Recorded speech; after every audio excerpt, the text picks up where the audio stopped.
Bonjour à tous et bienvenue dans cette nouvelle vidéo de la chaîne Think Holistic.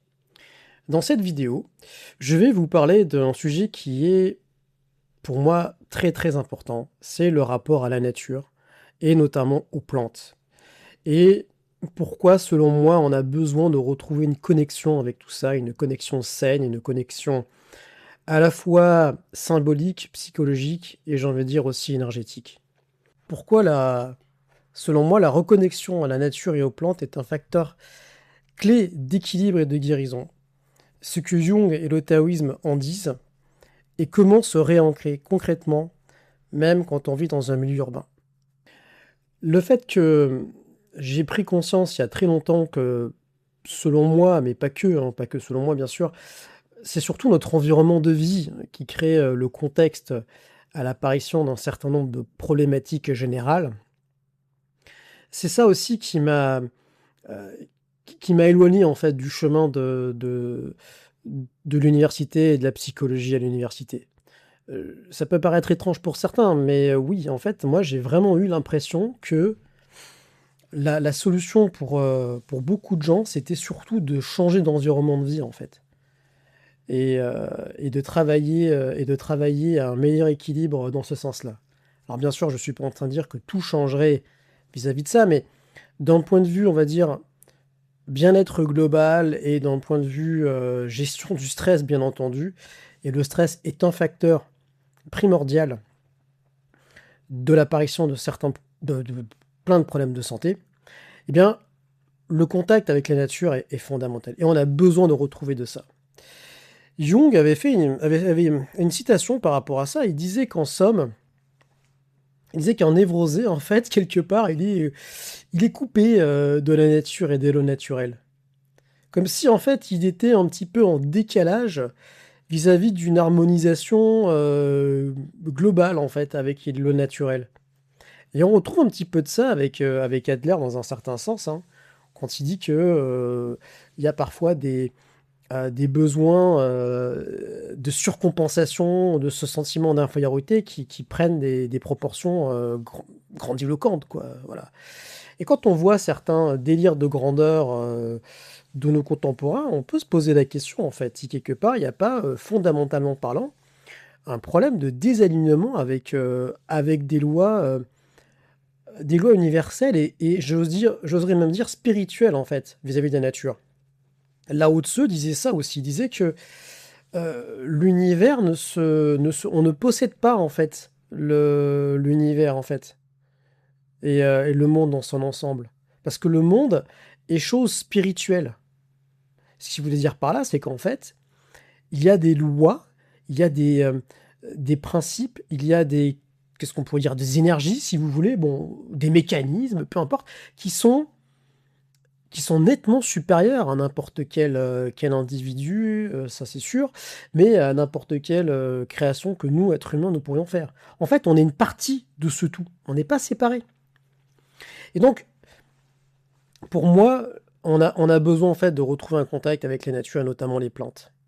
Notamment les plantes, parce que les plantes, en fait, nous nourrissent, nous guérissent, nous régulent, et en fait, sans elles, on ne serait pas en vie aujourd'hui, tout simplement, hein. C'est aussi simple que ça. Et ça, c'est un fait prouvé en biologie.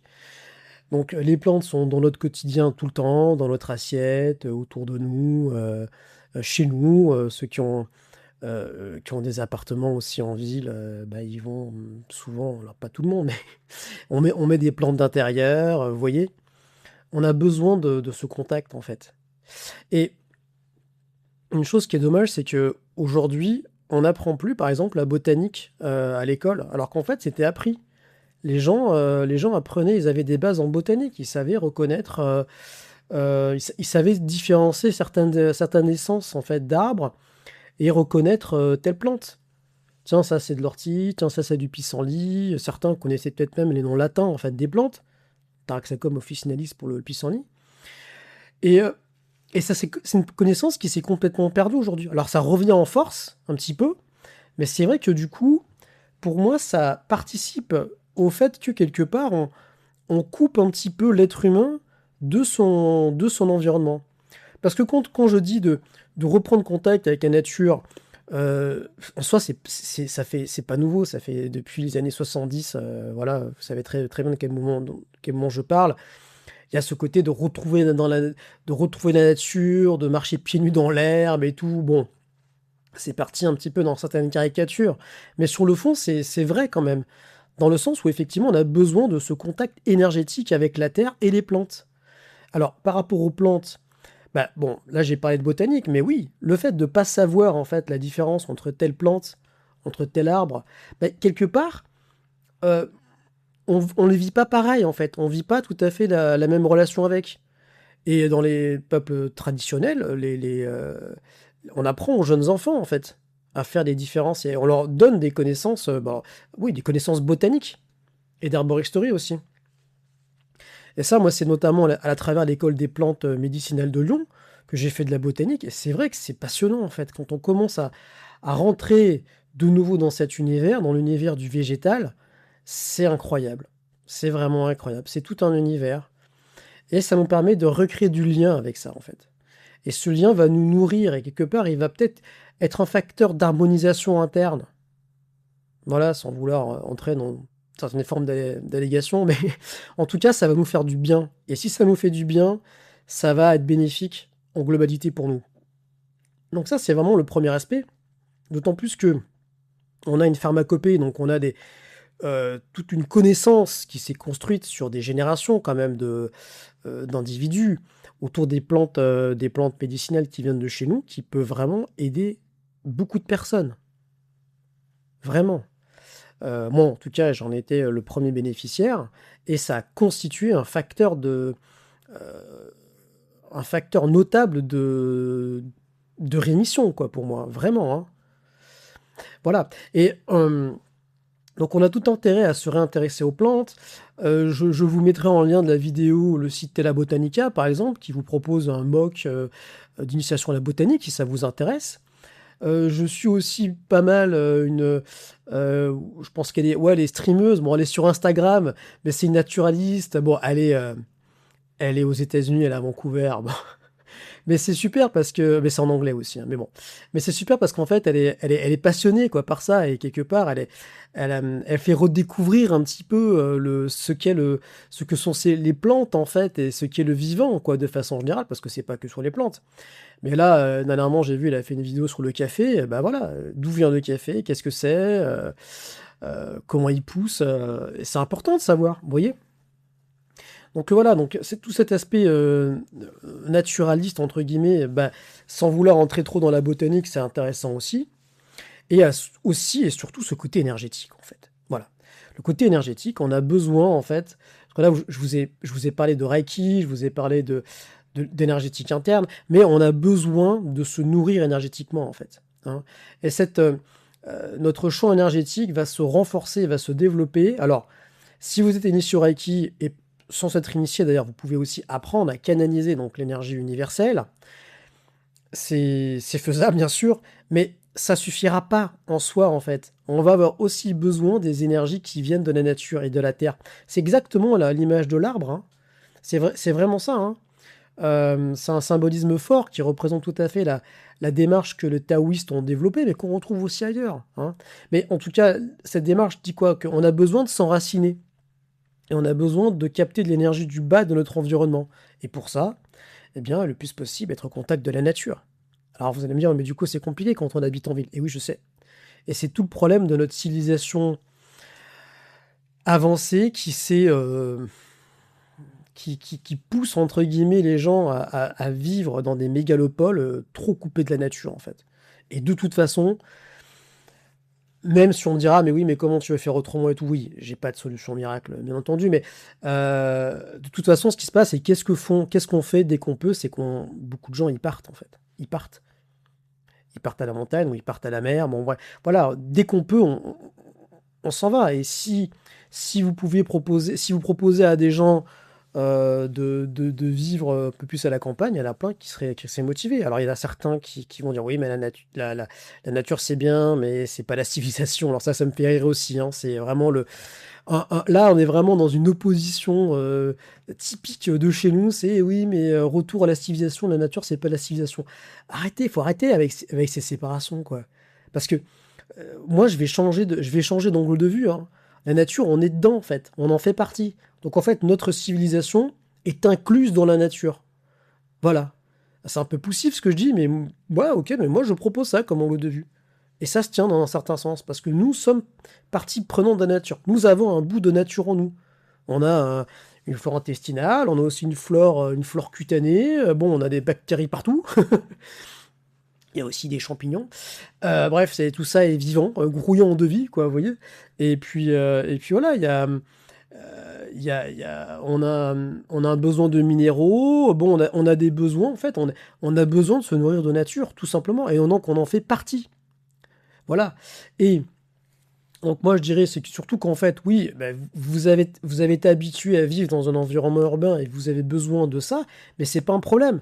Il n'y a pas d'opposition à avoir, en fait. Et quelque part, aujourd'hui, on voit qu'il y a quand même de plus en plus une envie de revégétaliser les environnements urbains, parce que, bah, notamment, parce que les arbres, on se rend compte que ce sont des bioclimatiseurs naturels. Et bah, c'est très bien, il faut continuer dans ce sens-là. Faut pas non plus tomber dans une forme d'extrême non plus. Mais ce que je constate, en tout cas, c'est ce que je constate à l'époque, c'est que je trouvais ça dommage, en fait, que du coup, notre civilisation a tendance à trop se couper des lois naturelles et des principes et de la nature en général, quoi. Du coup, vous avez des gens qui ont grandi dans des mégalopoles, qui ont jamais vu d'animaux de la ferme, voilà, ou peut-être même des arbres en dehors des arbres dans des parcs de la ville. C'est quand même un peu dommage, quoi. Et je pense qu'on perd quelque chose, en fait. Moi, je pense qu'on perd quelque chose. D'un point de vue psychologique, presque, j'oserais dire. Mais vraiment, hein. Et surtout que les enfants sont très intéressés pour tout ce qui pousse. Moi, je me rappelle, bon, je suis né dans un appartement à Toulouse et j'avais qu'une envie, c'était de gratter la terre, quoi. Donc, je grattais dans le balcon aussi, et dans les pots. C'est fou quand même, hein. C'est instinctif, hein, chez nous. Et ouais, on a besoin de ça et on a besoin de redécouvrir en fait ce qu'est la nature, redécouvrir ce qu'est le vivant. Et parfois, je reviens à la botanique, mais le fait de nommer, bah, ça permet de créer du lien en fait. Vous voyez? Cette herbe-là, bah, c'est pas qu'une herbe. Ah oui, c'est de l'ortie. Ah oui, l'ortie, on peut l'utiliser ça, on peut l'utiliser pour ça, tout ça, machin. Ah, ok, c'est super. Et du coup, quelque part, vous savez, on se représente autre chose en fait qu'une soi-disant mauvaise herbe qu'on arrache dans le jardin. Je parle de l'ortie, mais il y a plein d'exemples comme ça. Et donc, pour moi, justement, énergétiquement parlant, voilà, on a besoin de retrouver de l'énergie. Et les taoïstes en parlent beaucoup. Ils font donc du qigong externe dehors dans des parcs, près des arbres. Et je pense que ça change tout, quoi.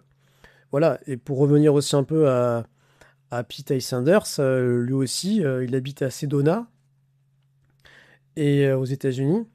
Et là-bas, il y a des lieux, c'est un lieu sacré en fait, Sedona. C'est un lieu énergétique sacré en fait.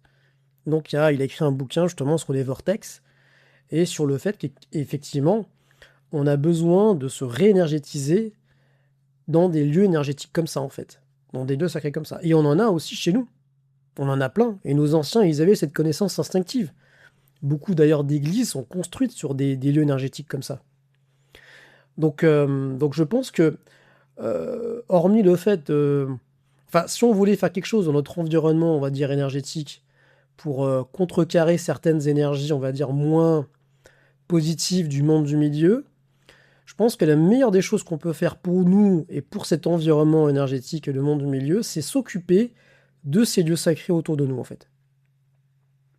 D'essayer de les entretenir et de les peut-être d'en prendre soin, et voilà. De les considérer comme étant des lieux de vie, en fait, comme des points d'acupuncture de la Terre. Ça paraît un peu bizarre ce que je dis, mais j'en suis convaincu.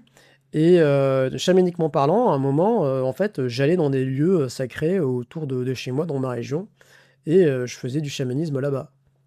Mais du chamanisme pour m'occuper du lieu, en fait. Voilà. Mais j'en reparlerai dans une autre vidéo, parce que là, ça concernerait plus une démarche, on va dire, plus métaphysica que via Herbae ou naturopathique.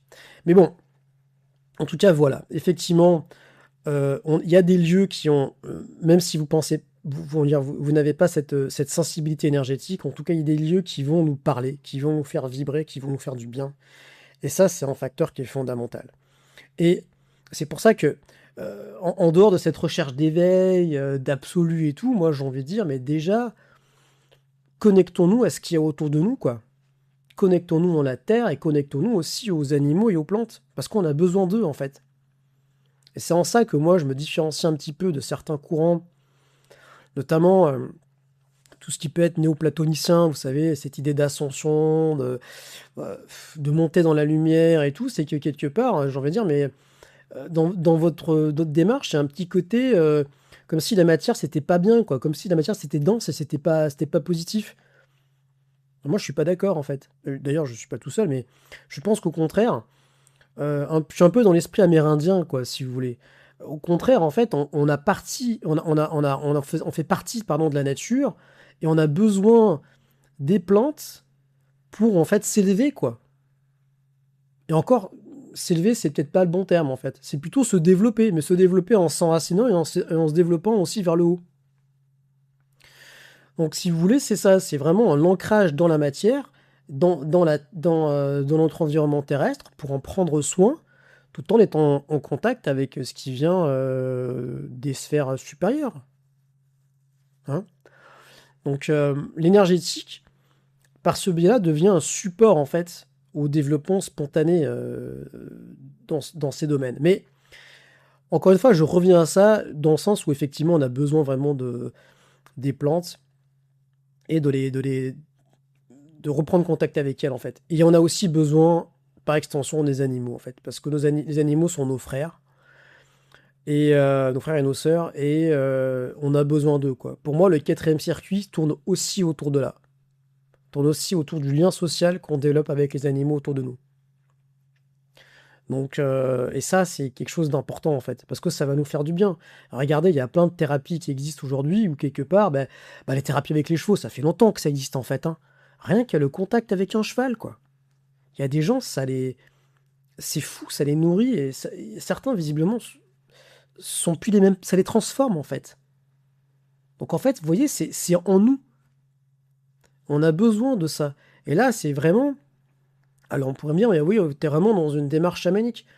Si on veut, mais c'est toujours pareil. Le chamanisme, c'est un nom que nous occidentaux on a donné en fait à une pratique et à une vision, on va dire spirituelle de la vie.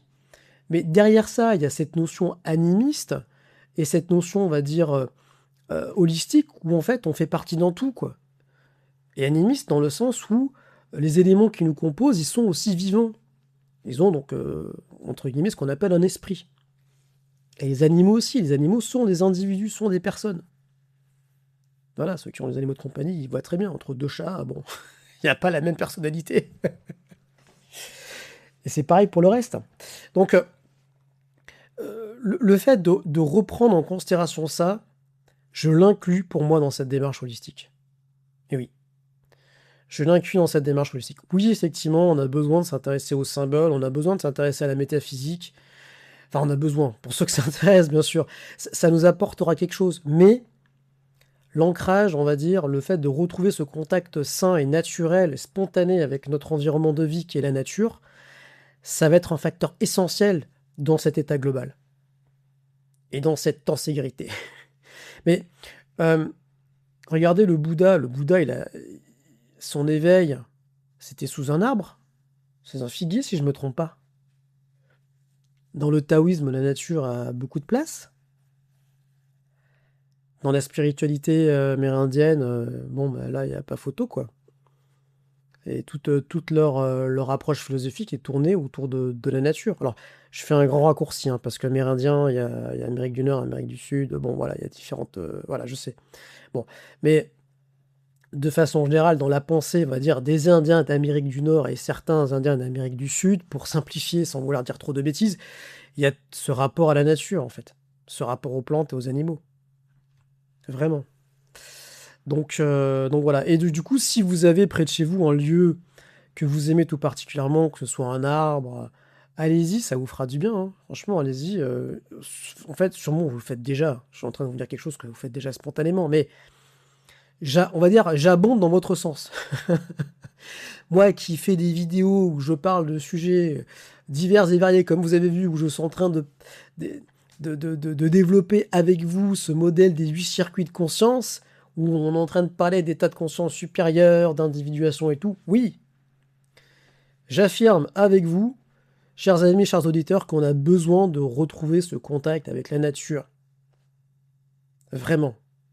Et qu'il est c'est un facteur, je vais le dire, un facteur de guérison.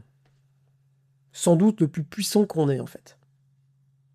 Parce que ce qu'on fait en naturopathie, c'est quelque part, on va favoriser l'expression des énergies naturelles qui sont en nous.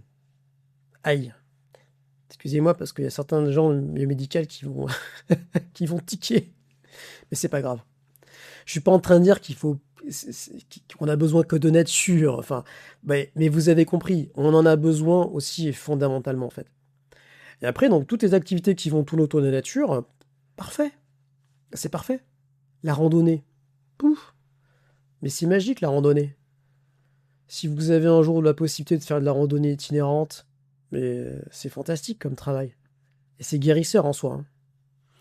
Si vous aimez jardinage, bon, voilà, si vous avez envie de faire des week-ends botaniques, vous intéressez à la botanique parce que vous avez plus un côté scientifique, pouf, très bien, allez-y. Bah oui, je parle des plantes, mais il y a aussi des champignons, hein. Les enfants, ils adoraient qu'on leur parle de tout ça. Leur expliquer c'est quelle différence entre un lichen et un champignon. Comment pousser les champignons, tout ça. Ça vient spontanément, en fait.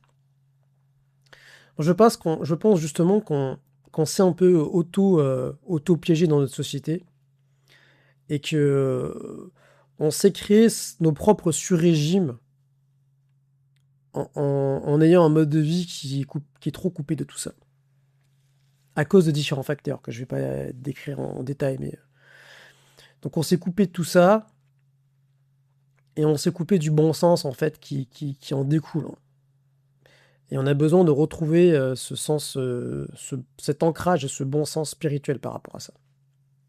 Parce que ça va réguler des choses en nous et, euh, et du fait que ça régule des choses en nous, ça va être un facteur de transformation. Mais alors par le naturel, il faut pas non plus rentrer dans une vision un petit peu édulcorée et toute proprette de la nature, parce que la nature, il n'y a pas que des choses qui sont entre guillemets belles, hein.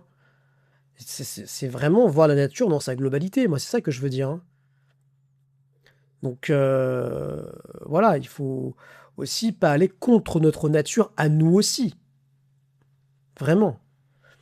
Et pas faire n'importe quoi non plus. Ça va de soi, mais quand même, je précise. Mais en dehors de tout ça, oui, on a effectivement besoin de se recharger dans des lieux spirituels, dans des lieux sacrés. On a besoin d'être au contact des plantes, des arbres. On a besoin effectivement aussi de peut-être de mieux pouvoir nommer ce qui nous entoure. Et déjà, c'est passionnant et c'est agréable, quoi. Donc voilà, mais cette vidéo sur la nature et sur le vraiment, allez-y, intéressez-vous à tout ça. Je vais vous mettre en lien le lien vers l'école des plantes médicinales où j'interviens là-bas, je fais la formation fleur de bac. Mais il y a des formateurs qui sont vraiment super bien. C'est une école qui est hyper connue et qui mérite vraiment voilà, allez-y. En plus, ils proposent des formations en ligne. Je vais aussi vous mettre le lien de Christophe Bernard de Altea Provence, qui est maintenant formateur à l'école des plantes, qui fait des vidéos sur les plantes médicinales. Voilà, Christophe, il est génial, quoi. Il est génial, il est passionnant. Voilà, l'idée, c'est vous faire du bien, vous changer un petit peu des idées, ouais, vous changer un petit peu des idées, justement, face à tout ce brouhaha quotidien, toute la complexité, tous les problèmes géopolitiques et politiques qu'on a, qui sont interminables. On n'en peut plus, en fait, de tout ça. Enfin, moi, personnellement, j'en peux plus, quoi.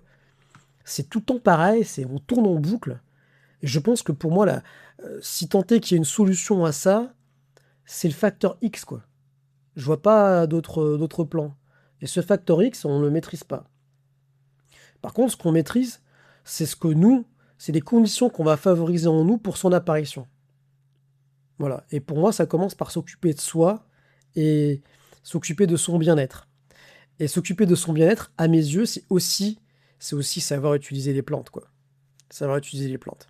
Et vous savez, bizarrement, c'est à travers le chamanisme hein, que j'en suis venu à faire ma formation à l'école à l'école des plantes de Lyon, hein. C'est à travers le chamanisme, hein. Eh oui.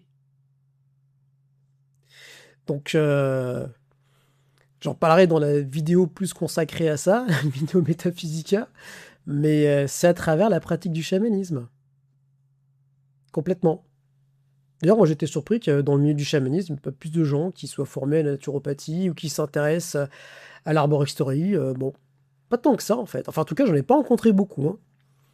J'avais plutôt l'impression d'être un extraterrestre, moi, à mêler naturopathie et chamanisme. Bon, alors qu'en fait, il n'y a pas de problème. Mais alors, peut-être qu'aujourd'hui ça a changé, mais en tout cas, à mon époque, enfin, mon époque, c'est pas si lointain, mais j'ai j'ai- j'ai pas l'impression que beaucoup s'intéressaient vraiment à la pharmacopée traditionnelle, tout ça. Alors souvent, on va parler bien sûr des plantes psychédéliques.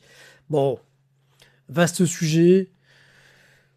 J'ai pas envie peut-être que j'en parlerai sur ma chaîne, ou peut-être pas, parce que pour moi, c'est...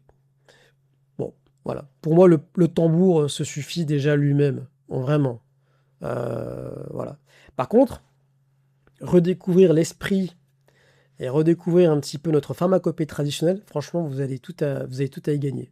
Et peu importe, même si vous n'avez pas de problème de santé, hein, je veux dire, hein, il y a plein d'exemples comme ça qui sont de plantes qui sont très bien, qu'on devrait plus utiliser. Je sais pas, des gens qui ont par exemple une forte charge cognitive, qui bossent beaucoup, tout ça. Intéressez-vous au romarin, à la sauge, mais peut-être même au romarin. Romarin, super plante. Antioxydante, une action bénéfique sur le foie, entre autres. Voilà, voilà. Voilà, voilà, les amis. Donc, du coup, c'était ma vidéo un peu plus light, un peu plus, je vous parle avec mon cœur. Tiens, d'ailleurs, en parlant de cœur, moi aussi, un truc qui m'avait très étonné quand je m'intéressais à l'énergétique, c'est que le chakra du cœur, dans la philosophie, enfin dans l'approche hindouiste, quelle couleur il a, généralement? Vert. Tiens. Ah, c'est comme ça que moi j'ai fait des connexions à l'époque. Vert, en plus, respirer, surtout auprès des conifères, il paraît que c'est très bon pour les poumons. Bon, voilà, bah, chacun fait ses petites connexions, hein, mais en tout cas, voilà, n'hésitez pas vraiment à vous ressourcer et n'hésitez pas à aller au contact le plus possible de la nature. Même les parcs, même si c'est pas, voilà, même des parcs c'est bien, mais c'est vrai qu'après, l'idéal c'est vraiment un petit bout de nature sauvage, c'est bien quoi. Moi, c'est ça que j'ai regretté quand j'étais, je vous parle de ma vie à la fin, hein, mais bon, quand je suis allé en Chine, j'ai failli vivre, m'installer là-bas parce que je trouvais que les Chinois étaient des gens vraiment sympathiques, vraiment dans l'ensemble, moi j'étais bien là-bas quoi. Mais ce qui m'a manqué, alors j'étais à côté de Zhangjiagang, hein. Pardon, j'étais à côté de Shanghai, dans une ville qui s'appelait Zhangjiagang. Mais ce qui m'a manqué, c'est la nature en fait. C'est l'absence de nature sauvage. Moi, ça m'a un peu manqué, franchement, je vous avoue. Je voyais pas beaucoup d'oiseaux, même très peu. Je sais pas. Je pense que.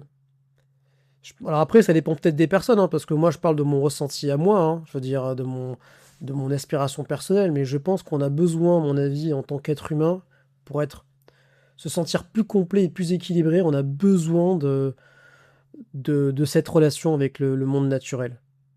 Je pense. Et c'est quelque chose qui pourrait pencher beaucoup dans la balance. Voilà, bah écoutez, merci à tous d'avoir écouté jusque-là, si vous avez écouté la vidéo jusqu'au bout. Et à très vite pour une prochaine vidéo. À bientôt, au revoir.